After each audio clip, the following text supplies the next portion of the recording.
ခရီးတဲ့တင်ရင်လိုင်းကား3စီးတစ်ချိန်နဲ့တိတ်မောမှုနဲ့ပတ်သက်ပြီးတော့ဘာမှထပ်ပြီးမစုံစမ်းတော့ဘူးလားတစ်ချိန်လုံးတန်ရရင်နဲ့ရှင်တန်နေတဲ့သူကမတင်ကားစရာကောင်းတဲ့ကိစ္စရဲ့ကိုယ့်စီကိုစိုက်စိုက်မြဲမြဲရောက်လာတာတော့အခုလိုနှုတ်ဆက်နေတယ်ဆိုတော့တိတ်တော့မဟုတ်သေးဘူးနောက်ပြီး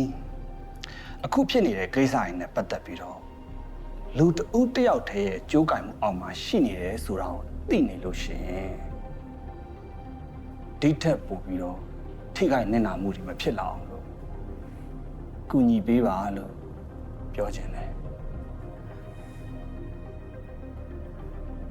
အမှန်တရားကိုသိရတာနဲ့ဖုံးကွယ်ထားတာကလည်း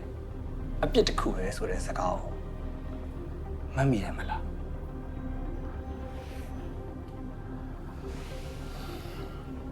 ဒီနေ့အမှန်တရားပေါ်လာတဲ့အခါအပြစ်ရှိတဲ့လူစရင်ထဲမှာအဖေကိုမပါစေချင်ဘူး